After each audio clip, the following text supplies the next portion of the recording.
Sempre uma honra termos a oportunidade de pensar os postulados doutrinários, que nos enriquece o conhecimento, nos dão a oportunidade de aprender, de meditar, de refletir realmente sobre essa doutrina que é inesgotável, sobre todos os aspectos.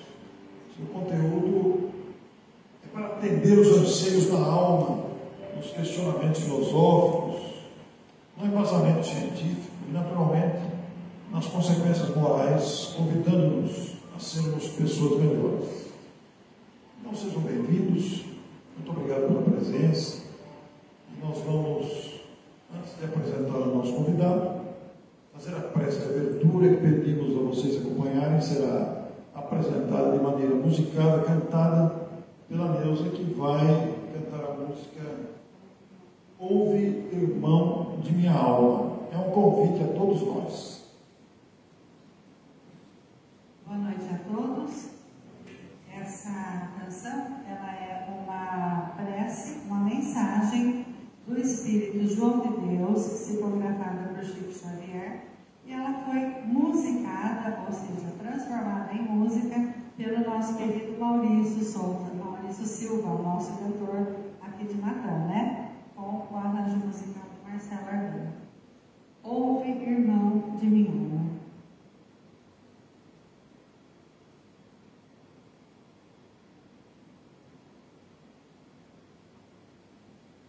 Peço a todos que me acompanhem em oração.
Bem-aventurado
Nós estamos recebendo hoje, nesta noite, neste dia 2 de abril, que lembra o nascimento de Francisco Cândido Xavier, o médium de Uberaba e de Pedro Leopoldo, que deixou esse legado extraordinário, incomparável de conhecimento, mas também de humildade e de exemplos.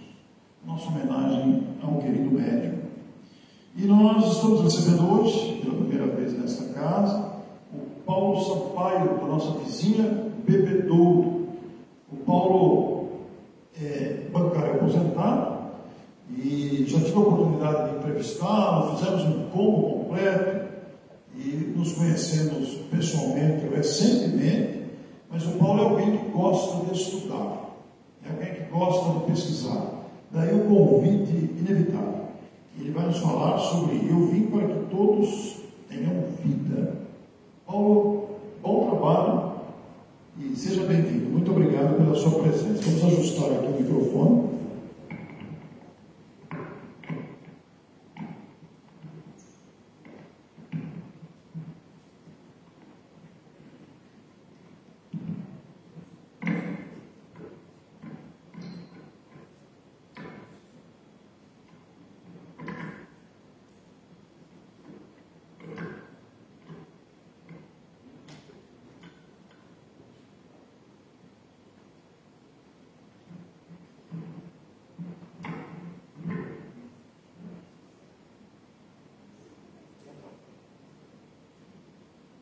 Boa noite a todos. Boa noite também aos amigos e amigas que nos acompanham pelo Facebook. Que Jesus nos abençoe, nos envolva a todos em sua santa paz. Uma alegria muito grande estar aqui pela primeira vez, como foi dito. Agradeço muito o convite do amigo Orson. Fico muito feliz mesmo de estar aqui com vocês hoje.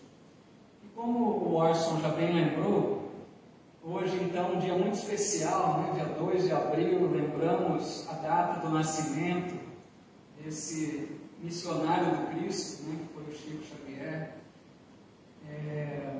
nascido em 2 de abril de 1910. Chico, que foi realmente um exemplo de vida para todos nós, um verdadeiro cristão, um verdadeiro espírita. Chico escreveu mais de 450 livros, dando continuidade, né, à obra de Kardec. Sabemos que estão aí as obras chamadas complementares ou subsidiárias, que tanto acrescentaram a todos nós para o conhecimento da doutrina espírita. E Chico, então, não foi uma pessoa admirável tão somente pela faculdade mediúnica, mas também pelo seu exemplo de vida. Uma pessoa que viveu de forma admirável, exemplar, né? Uma vida simples, de humildade, de renúncia, de sacrifício e de muito amor por todos. Então, que Chico receba esse nosso preito de gratidão. Ele não precisa disso, mas que nós gostaríamos aqui de deixar uma homenagem singela a esse irmão que tanto contribuiu para todos nós encontrarmos mais paz, mais entendimento sobre a vida. Então eu trouxe aqui um poema de Alta de Souza, psicografado pelo Geraldo Lemos Neto, em homenagem ao Chico. E Alta de Souza diz assim: permita que o meu verso aqui registre a pura candidez de tuas ternuras, muito embora o sofrer das amarguras que o chão da terra impõe se administre. Por amor a Jesus, tu te apagaste, em meio à ignorância deste mundo, sorvendo a taça escura do contraste, num esforço sincero e mais fecundo. Em vão a sombra espessa te envolveu, acenando com híbridas quimeras, estandarte das novas primaveras, tua fé não vacilou e nem tremeu. Teu coração se fez em pouso santo, a iluminar os dias da descrença, a enxugar o mais pungente pranto dos pequenos do mundo em dor intensa. A nova era, enfim, Jesus de novo, trazendo pão e paz, luz e agasalho, amor a esclarecer a alma do povo. É o ideal, teu lema de trabalho. Por isso eu canto o pobre do meu verso, sabendo que és tudo menos Cisco. Para nós tu serás sempre, Francisco, o Cândido Xavier do universo. Nossa gratidão ao Chico. Então, amigos, o que nos motivou aqui a essa reflexão é uma fala de Jesus que está no Evangelho de João, capítulo 10, versículo 10, quando Jesus disse: eu vim para que todos tenham vida e a tenham em abundância. Então a intenção nossa é tentar refletir um pouco sobre a nossa vida, sobre como temos vivido, se temos buscado viver em abundância, como disse Jesus. Então, pensando em nós que somos espíritos reencarnados, espíritos com alguma lucidez já, algo despertos para a realidade maior da vida, um tanto quanto já conscientes da nossa responsabilidade, do que nos espera aqui, encarnados, nós sabemos que muitos de nós merecemos ou recebemos por misericórdia divina o planejamento reencarnatório. Nesse planejamento reencarnatório, o espírito, praticamente com a orientação dos mentores maiores da espiritualidade, planeja a sua nova existência corporal. E neste planejamento reencarnatório, nós sabemos que algumas coisas são essenciais, a família onde haveremos de nascer, aqueles espíritos que virão conosco por afinidade ou por necessidades do passado. Planejamos também, muitas vezes, a possível união afetiva, alguns espíritos que receberemos por filhos. Tudo isso faz parte de um planejamento reencarnatório. Mas eu gostaria de destacar que, além das questões específicas de cada um tem a sua história, suas necessidades para a próxima reencarnação. Mas eu gostaria de destacar que todos nós, em geral, trazemos algumas propostas, vamos dizer assim, algum objetivo maior de vida, que eu destacaria aqui alguns desses objetivos, algumas dessas metas que nós viemos para buscar. Por exemplo, trabalhar nossas imperfeições, transformá-las em virtudes. Então, é uma meta que nós trazemos para a encarnação. Em geral, todos nós queremos aproveitar a encarnação para conquistarmos virtudes, melhorarmos um pouco em relação à última oportunidade reencarnatória, porque isso faz parte, é o objetivo maior da encarnação, é o progresso espiritual. Então, essa é uma das nossas metas. Além disso, também destaco que nós trazemos como uma proposta a boa convivência com os familiares, com aqueles que compartilham a existência conosco, porque sabemos que aí está uma grande necessidade de todos nós. Renascemos juntos daqueles com os quais temos necessidades de reajuste, de reconciliação, ou de outras vezes são almas afins. Estamos juntos para caminharmos juntos em busca da evolução.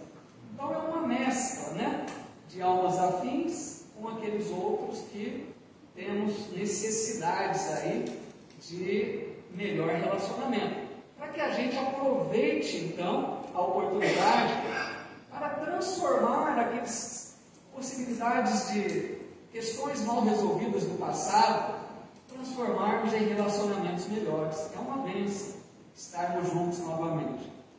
Diria também que nós trazemos como objetivo, como meta, trabalhar a questão do desapego. Lidar melhor com as tentações que a matéria, o mundo estão aí a nos oferecer. Porque nós sabemos, amigos, que espíritos na nossa condição evolutiva, refiro-me à maioria de nós, com algumas raras exceções, somos espíritos ainda daquela terceira ordem que Kardec propõe na escala espírita. Vemos isso lá no Livro dos Espíritos. Então, espíritos imperfeitos somos aqueles nos quais existe uma predominância da matéria sobre o espírito. Então, nós sofremos muito com a influência das coisas do mundo, da matéria, o atrativo pelo gozo, pelos prazeres do mundo. Então, é uma outra questão para trabalharmos também, esse desapego, evitarmos nos entregar às más paixões. E eu diria ainda, trazemos também, penso, a maioria de nós, uma proposta de dedicação maior ao estudo daquilo que é edificante. E a doutrina espírita oferece um manancial de possibilidades. O estudo daquilo que é edificante e o trabalho no bem. Porque isso, amigos, todos os espíritos dizem, deveria ser o nosso norte. Sermos úteis dentro das nossas possibilidades. Não vivermos apenas para nós mesmos, mas enxergarmos sempre a necessidade do semelhante. Então, dito isso, eu pergunto a vocês, quanto temos buscado de tudo isso em nossa vida? Será que estamos focados nessas questões? Ou estamos vivendo a vida, de certa forma, distraídos? Porque eu penso que muito comumente nós esquecemos, em geral, esquecemos os interesses da alma. Quantos de nós estamos aí a viver em busca apenas do que é material, daquilo que proporciona alguma alegria, algum prazer?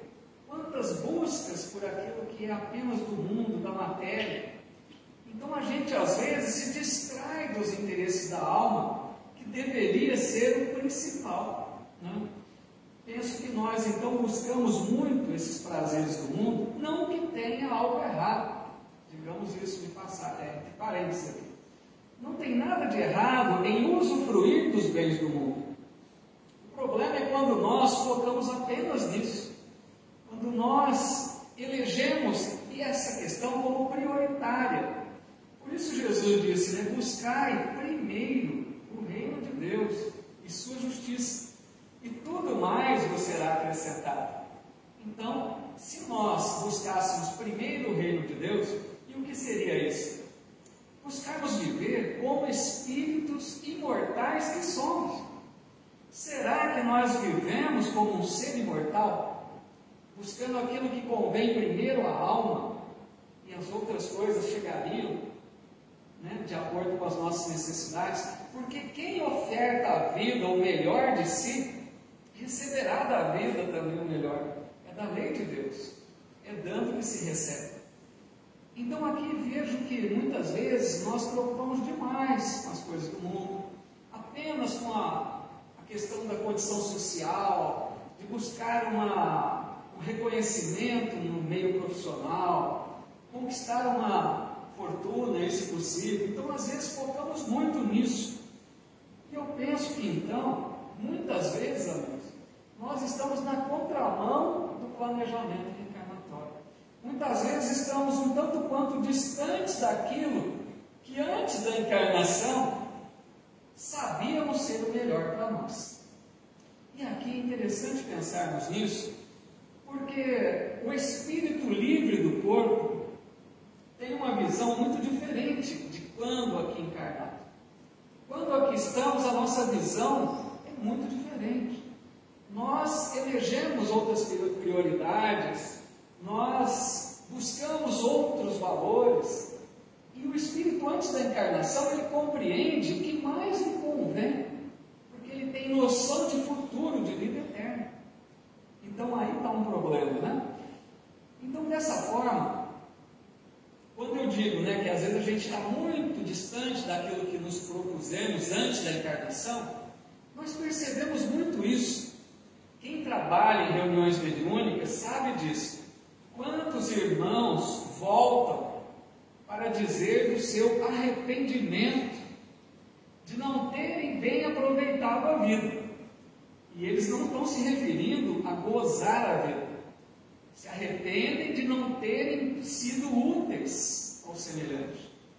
de não ter aproveitado o tempo para conquistar valores morais, progresso espiritual.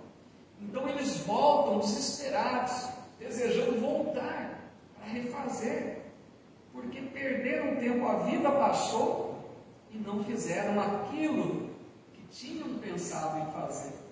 Então serve para a gente parar e repensar nossa vida. Será que estamos no caminho certo? Será que não é preciso repensar algumas coisas? Então, nesse sentido, eu quero aqui primeiro analisar uma questão importante, para que a gente tenha uma visão mais completa da vida. Tem uma frase que diz que só se vive uma vez. Muitos de nós espíritas rebateríamos essa frase dizendo que está errado, que nós vivemos muitas vezes. Mas pensemos com mais profundidade nessa frase. Quando Deus cria o espírito imortal que somos nós, quando nós somos criados, e eu não me refiro ao corpo, ao espírito que somos, quando fomos criados há milhares e milhares de anos atrás, Deus coloca em nós a sua essência divina. Nós temos, ou nós somos, uma centelha divina. Nós temos um potencial de atingirmos um dia a perfeição possível às criaturas e chegarmos, portanto, a uma condição de felicidade plena. Então, quando Deus nos criou para a vida eterna. Nos criou para vivermos uma vida. É uma. Porque o Espírito não conhecerá a morte. Vejam como nós temos uma visão equivocada da morte. O Espírito não conhecerá a morte. A morte é do corpo. E nós criamos, a civilização foi trazendo essa ideia pavorosa da morte, sendo que é apenas um ciclo natural da vida. O Espírito prossegue. A diferença é que nós estamos, em determinados momentos, ligados a um corpo físico, encarnados, e outros momentos, livres do corpo, vivendo na vida espiritual, na vida verdadeira. Mas é sempre, amigos, a mesma vida, a única vida, a vida eterna. Então eu penso que essa visão nos ajuda a compreendermos melhor o significado da vida, o que é vida. É essa vida para todo sempre, para toda a eternidade. Mas voltando então lá na frase de Jesus, que João registrou: eu vim para que todos tenham vida e a tenham em abundância. Imaginem os discípulos ouvindo isso do Cristo. Penso que ficaram algo confusos. Por quê? Jesus disse que ele veio para que tivessem vida, mas eles já estavam vivos. Como assim? Seria um primeiro ponto aí. Mas Jesus não falava da vida material, da vida física. Jesus falava dessa vida abundante, desperta, consciente do que representa realmente a vida, para que aproveitassem as oportunidades para desenvolver-se, desenvolver o potencial, as habilidades, as virtudes. Mas a gente percebeu que no transcorrer dos séculos, e até hoje, infelizmente, vemos irmãos interpretando essa fala de Jesus de uma forma equivocada, a nosso ver. Porque entenderam que Jesus, ao dizer vivam em abundância, muitos entenderam que Jesus se referia à prosperidade financeira. E não é isso. Imagine se Jesus estaria dizendo que ele veio para que nós fôssemos ricos, materialmente falando. É muito mais que isso. Então essa ideia equivocada de que Jesus promete uma condição financeira boa desde que nós o sigamos. Então o que seria realmente viver em abundância? Tem uma frase de Jesus que eu gosto muito e acho que retrata bem essa questão. Quando Jesus disse assim: quem quiser ganhar a sua vida, perdê-la. E aquele que perde a sua vida por amor a mim e ao Evangelho, salvá-la.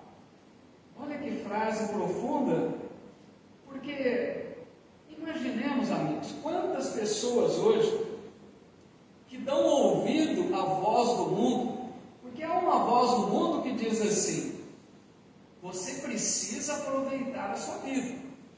A vida é curta. Você precisa gozá-la intensamente. Então as pessoas que ouvem essa voz do mundo se desesperam, porque concordam que a vida é curta, é uma vez só que se vive, preciso gozar a vida. E a pessoa sai em busca de realizar os seus desejos, ser feliz a todo custo, muitas vezes passando por cima do direito de outros, dos deveres morais, e a pessoa desespera-se, querendo ser feliz hoje, a todo custo. Então essa pessoa que desliga-se da sua essência espiritual, porque vive apenas para o corpo, essa pessoa que quer tanto ganhar a vida, perdeu-a, no sentido de que não soube viver para a sua essência espiritual, não valorizou os interesses da alma, como disse Jesus também. E essa pessoa, já nesta existência, encontrará um vazio em si mesma, porque não está alimentando a alma. Ela está buscando prazeres, alegrias, e encontrará sim, mas que ela perceberá que aquilo não é o alimento maior da alma, não traz a felicidade verdadeira. Imaginem ainda após a desencarnação, quanto não há de sofrer uma criatura dessa, que viveu a vida tão apegada, tão presa às coisas da matéria, desencarnará em condições lamentáveis. Então perdeu a vida, perdeu uma oportunidade. Ao passo que aquela pessoa que aos olhos do mundo muitas vezes está perdendo a sua vida, por quê? Quantos que nós vemos hoje, que bom que tem, muitos, que sacrificam o seu momento de lazer, sacrificam o seu descanso para atender os irmãos mais necessitados, para se doarem por amor ao semelhante. Aos olhos do mundo estão perdendo a vida, não estão aproveitando a vida. Mas estes são aqueles que Jesus disse salvarão sua vida, serão recebidos com festa na dimensão espiritual, porque realmente souberam viver em abundância. Lembremos, por exemplo, uma Madre Teresa de Calcutá, uma irmã Dulce, o nosso Chico Xavier, viveram em abundância. E Paulo de Tarso tem uma frase que eu gosto muito também, que ele disse assim: não temos aqui morada permanente, somos peregrinos na terra, a nossa pátria é o céu. Muito clara a frase, né? Não somos daqui, estamos de passagem. E quantos de nós, né, queremos eleger aqui como uma morada verdadeira, como a realização de tudo que é possível? Quantos de nós que, mesmo sabendo da reencarnação, sabendo da imortalidade da alma, não conseguimos ainda viver como esse ser imortal? Estamos ainda presos a essas coisas. Então, amigos, a proposta da reencarnação é evolução, acima de tudo. É crescer para Deus, é desenvolver as habilidades, os potenciais que temos. Nesse sentido, eu certa vez ouvi uma palestra do grande professor, filósofo, Mário Sérgio Cortella. Eu achei interessante que, em mais de uma vez nas suas falas, ele cita um rabino do primeiro século, de nome Hillel, ele pronuncia às vezes Hillel, né? Às vezes tem uma pronúncia diferente, mas que seja para nós aqui o Hillel, como se escreve.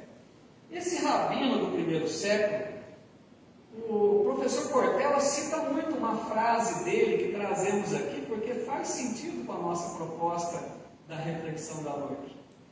E é interessante que esse mesmo Hillel, esse rabino, ele é citado numa obra importante, ditada pelo espírito Humberto de Campos, a Francisco Cândido Xavier, o livro Brasil, Coração do Mundo, Pátria do Evangelho.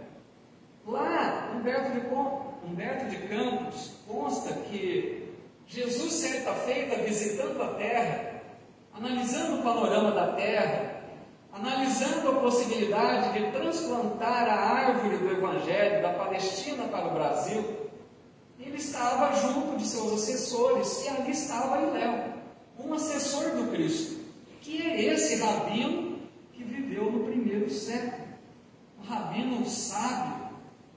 E esse Hilel disse assim: se eu não for por mim, quem o será?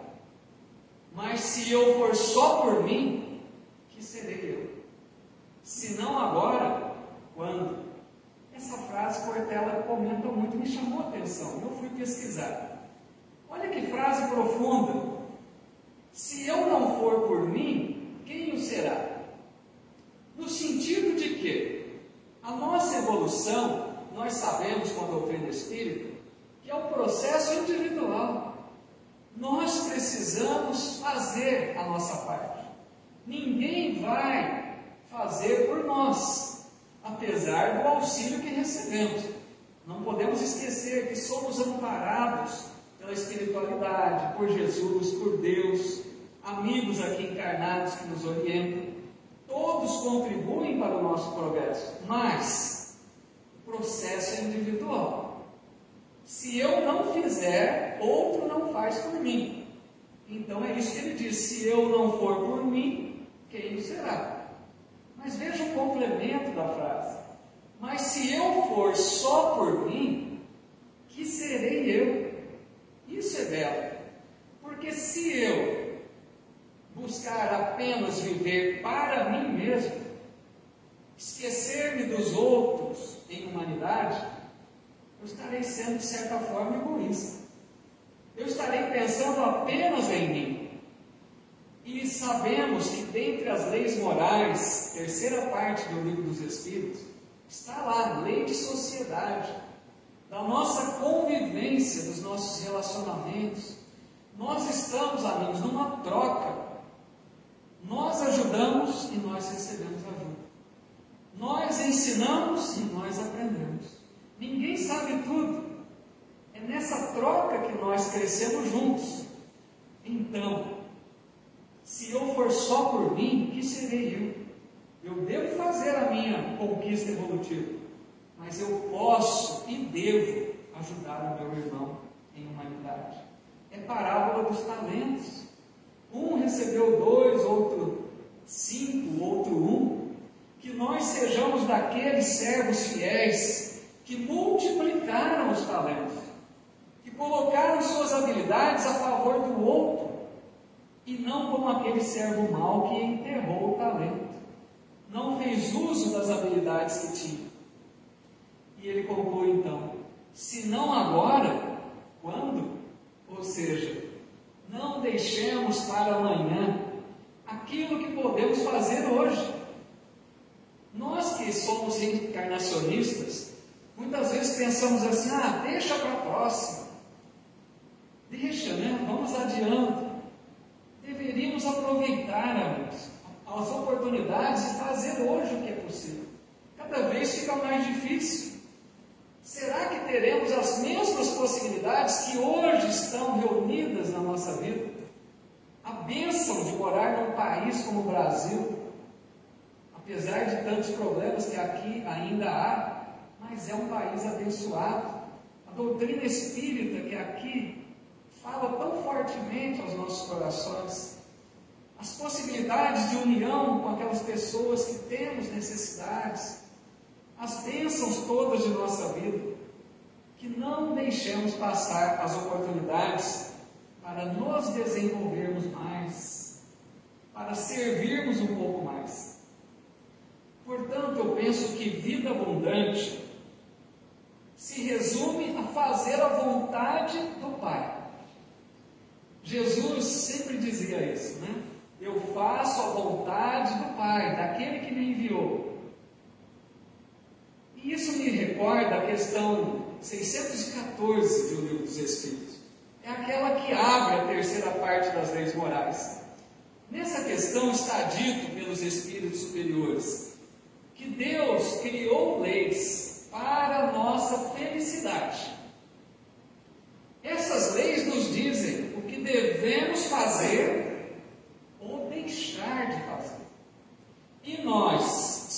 seremos infelizes se delas nos afastamos.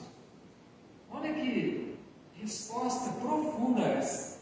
As leis de Deus, amigos, são para a nossa felicidade. Nós é que não entendemos isso ainda. Mas quanto mais a gente procurar trazer as leis de Deus para a nossa vida, significa mais felicidade, menos aflições, menos dores. E as leis de Deus estão onde? Os Espíritos dizem, na consciência. Nós temos noção de certo e errado. Mas, gente, o Evangelho de Jesus deve ser o nosso roteiro de vida. Quanto que nós nos esforçamos para trazer o Evangelho para a nossa vida? Essa é a proposta. Também podemos encontrar naquela terceira parte do Livro dos Espíritos, as leis morais. Já estudamos isso. Já procuramos viver de acordo com essas leis. Elas são para a nossa felicidade. Então eu diria que vida em abundância poderíamos resumir em alguns pontos. Termos amor pela vida, independente da vida que temos.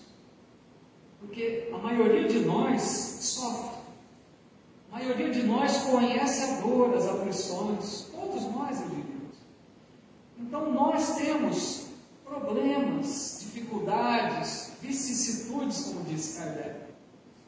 Mas, amigos, quando nós compreendemos a mensagem espírita de que a vida nos oferece justamente aquelas condições que mais necessitamos, nós temos diante de nós circunstâncias, condições favoráveis para a nossa condição de espíritos que estamos trabalhando a nossa evolução.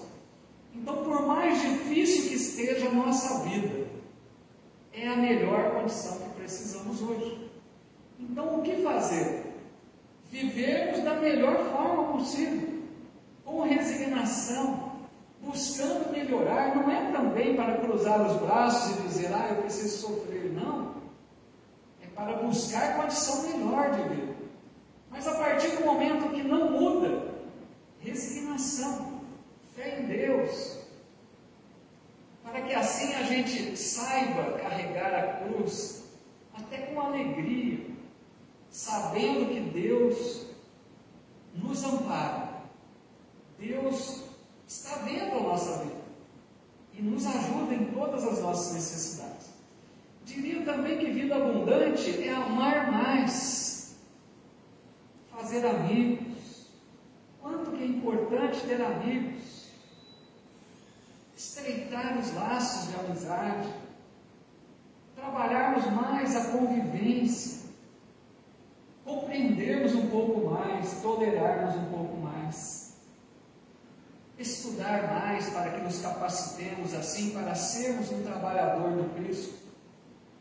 E eu diria também, como já disse, repetindo, a questão, amigos, essencial, sermos úteis. Nesse sentido, eu quero destacar aqui um trechinho do livro O Céu e o Inferno. Quando li, eu fiquei admirado, isso há algum tempo. Na segunda parte da obra, chamada Exemplos, que Kardec coloca diálogos com os espíritos nas mais diversas condições evolutivas, lá está um depoimento de um espírito chamado Joseph Bré. É um espírito de condição mediana, nem era muito evoluído, nem muito atrasado espiritualmente. E esse espírito, então, é evocado pela neta, algo que não é comum hoje, mas naquela época sim. Aquela netinha chamou pelo avô desencarnado, porque ela queria saber dele como ele estava no mundo espiritual. Ela sabia que ele fora um homem bom, digno, honesto, e ela queria ouvir dele que ele estava recebendo as recompensas no além. Então ela pergunta: como está meu avô? Fale algo para nosso entendimento da vida espiritual. E ele responde à neta: minha neta, eu sofro, mas não como poderias imaginar. Aí a neta assusta, né? Mas como assim, vô? Você sofre? Você foi um homem bom, honesto, sofre por quê? E ele diz a ela: minha neta, eu fui honesto no juízo dos homens, mas existe um abismo entre a honestidade perante os homens e a honestidade perante Deus. Olha, amigos, o que é isso? Nós, que muitas vezes nos consideramos, né, responsáveis, dignos, honestos, temos vivido a nossa vida honestamente, pensemos nisso, porque ele vai explicar. Honesto aos olhos de Deus será aquele que, possuído de abnegação e amor, consagre a existência ao bem, ao progresso de seus semelhantes. Será que somos honestos perante Deus? É para a gente pensar. Olha como que a doutrina espírita dilata a nossa visão. Às vezes estamos acomodados achando que já avançamos muito, mas é para ficarmos atentos. Será que nós estamos consagrando a nossa existência ao bem, ao progresso do semelhante? Será que temos feito tudo que temos possibilidades para contribuir para o bem do outro, para que o outro também avance espiritualmente? Então, caminhando aqui para o nosso encerramento, a gente poderia lembrar vários espíritos que viveram em abundância, mas eu gostaria de lembrar dois desses espíritos que marcaram uma vida abundante. O primeiro deles é a Lívia, aquela personagem do livro Há 2000 anos, de Emmanuel. Lívia, que era esposa do senador Públio Lentulus, viveu lá a época do Cristo. E Lívia, e nós sabemos, né, que o marido dela, Públio Lentulus, é o nosso Emmanuel, uma de suas reencarnações passadas. Então Lívia e Públio viviam uma vida harmoniosa, eles se amavam, viviam bem, mas, né, para encurtar aqui, não ser tão longo na narrativa, é feita lá uma trama, uma acusação mentirosa, que tentaram mostrar para Públio que Lívia o estava traindo. Ele, a princípio, rejeitou a ideia porque conhecia a esposa, mas a trama foi tão, ardilosa, foi tão preparada, que armaram uma cena que Públio presencia, uma situação que levou ele realmente a desconfiar da sua esposa Lívia. E ele então, tomado de um desespero, depois de muito relutar em aceitar a ideia, mas ele foi convencido de que ela o estava traindo. E ele então, o que fez? Não se separou oficialmente dela, mas deixou Lívia excluída da convivência da família, no mesmo lar, mas não a tratava mais como esposa. Não permitia que ela cuidasse da educação da filha. Ela vivia na casa como uma serva, alguém que estava ali, num cantinho, sem poder conviver com os queridos, com o marido amado e com a filha amada. Imagine a situação de Lívia, sabendo, lógico, da injustiça. Ela tentou argumentar, mas não foi possível. Mas Lívia, amigos, conviveu na época de Jesus, e ela teve a bênção de ouvir o Cristo numa de suas falas. Ela ouviu dos ensinos de Jesus, e o que ela fez? Aceitou aquela situação que não tinha remédio naquela hora.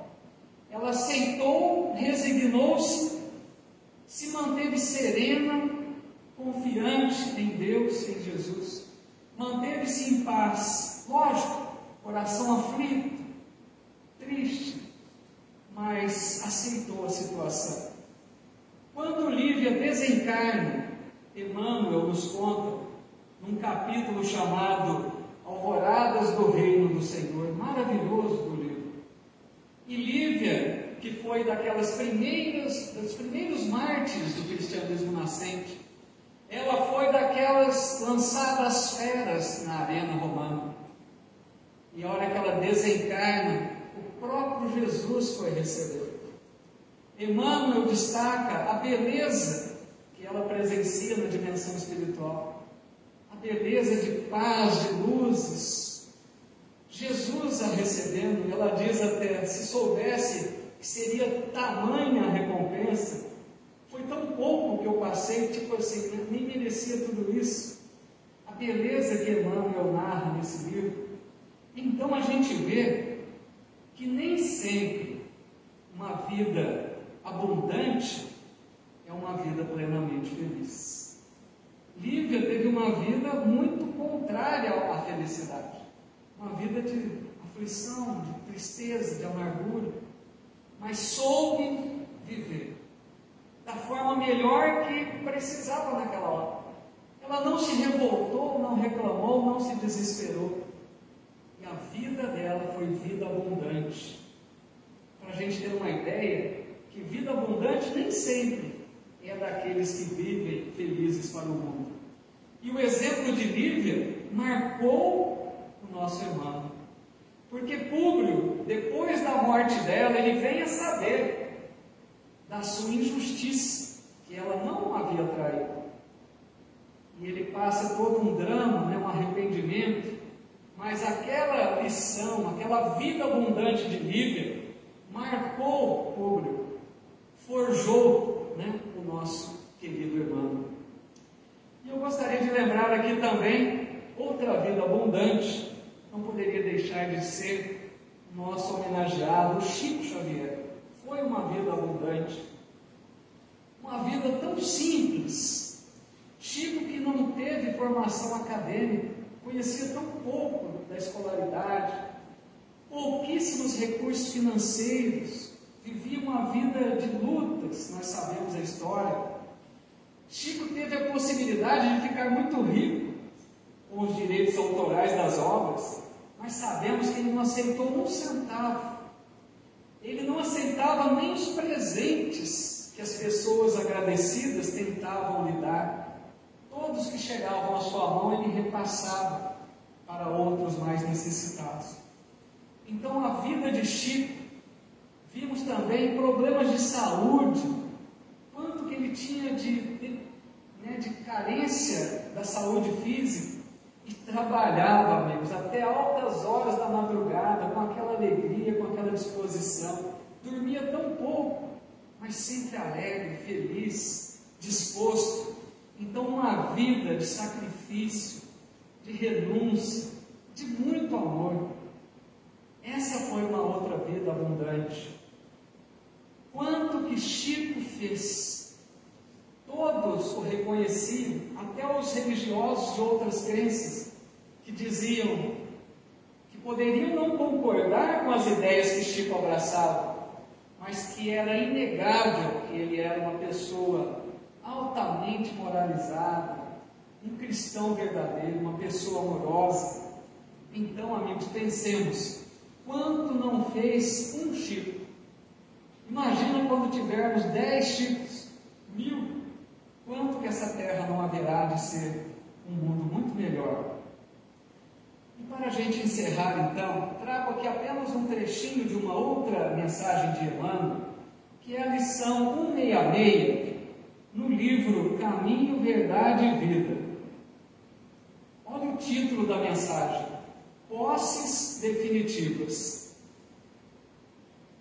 Nós sabemos com a doutrina espírita que nós, amigos, com relação às posses do mundo, aos bens do mundo, nós não somos proprietários absolutos.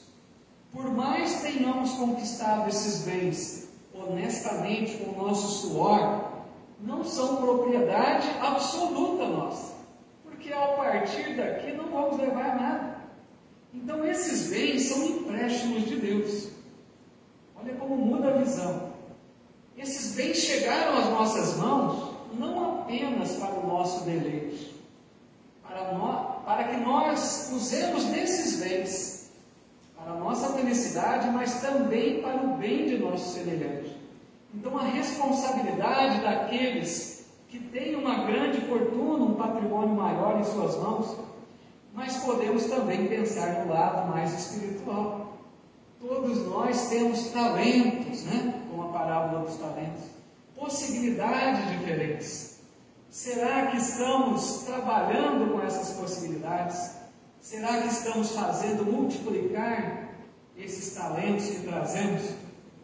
E o Emmanuel diz assim: o Divino Mestre veio até nós para que sejamos portadores de vida transbordante, repleta de luz, amor e eternidade. Sejamos portadores de vida imortal. Que bonito, né? É muito mais, amigos, do que o mundo pode oferecer. Busquemos essa vida com os ensinos do Cristo, aproveitando as possibilidades que a vida nos oferece. E assim eu me recordo, encerrando aqui a nossa fala, naquela época dos circos romanos, nós sabemos que haviam aquelas lutas, né, dos gladiadores, os gladiadores que iam para as arenas, sabendo que um deles poderia morrer. E eles aceitavam aquelas lutas para a distração dos romanos. Era uma luta de vida ou morte. E esses gladiadores, ao entrarem nas arenas, eles costumavam dizer uma frase: Ave César, os que vão morrer te saúdam e glorificam. Mas os cristãos, amigos, aqueles cristãos valorosos, aqueles cristãos que preferiam a morte do que negar Jesus, aqueles cristãos que eram levados também para essas arenas, para esses circos romanos, para serem lançados às feras, mas que nós possamos repetir com eles a frase que eles diziam quando entravam na arena: Ave Cristo, os que vão viver para sempre te glorificam e te saúdam. Muita paz a todos.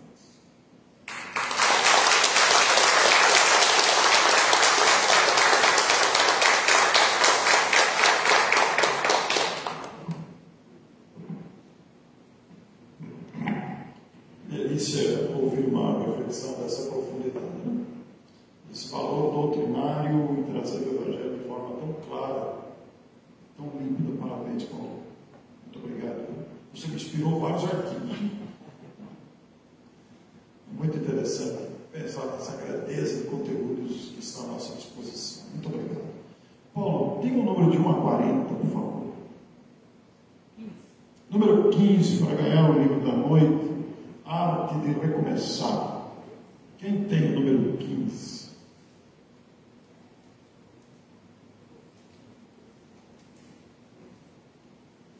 Muito bem. Pode vir você, por favor. Parabéns. A arte de recomeçar. Muito obrigado. Matão vai sediar em 4ª edição o Espíritas em Ação, e esse evento vai acontecer de 3 a 4 de maio, ao fim de semana, logo após o feriado de 1º de maio, na Sorena. E para fazer face aos custos do evento, vai ser feito um almoço no dia 13 de abril, domingo, a partir das 12 horas. E quem quiser adquirir o ticket de participação, que custa R$50 por pessoa, aqui no verso nós temos o cardápio, e esse almoço então vai ser para levantar fundos para o evento. Pode procurar a lei, está aí com o carnezinho para quem quiser adquirir. É uma promoção aqui da USE Matão, que vai realizar o segundo Mandica de Fabene, um almoço para a arrecadação de fundos visando o evento de maio, do início do mês. Nós queremos convidar as pessoas que aplicam passes a se dirigirem à sala de passes, para então fazermos a prece final e encerrarmos a nossa reunião. Os que desejarem, depois da prece, receber o passe, poderão postar-se aqui à minha esquerda.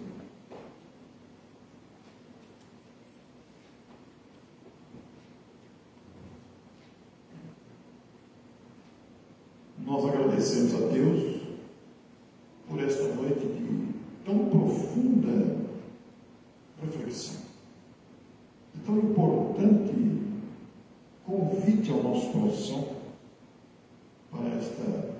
para este real aproveitamento da oportunidade de viver e aprender.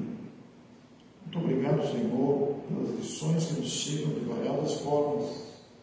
Tenhamos o discernimento de compreender, de utilizar esses recursos todos para o próprio progresso de nós mesmos. Que essas bênçãos de paz e luz se estendam em favor de todos nós aqui presentes, mas também dos amigos distantes, daqueles que estão acompanhando este momento pela rede social, mas também para outros que nem imaginam o que está acontecendo agora, nem sabem deste momento, mas que podem ser beneficiados pela irradiação do pensamento de cada um de nós. Pensamento de harmonia, de bem-estar, de gratidão, de alegria.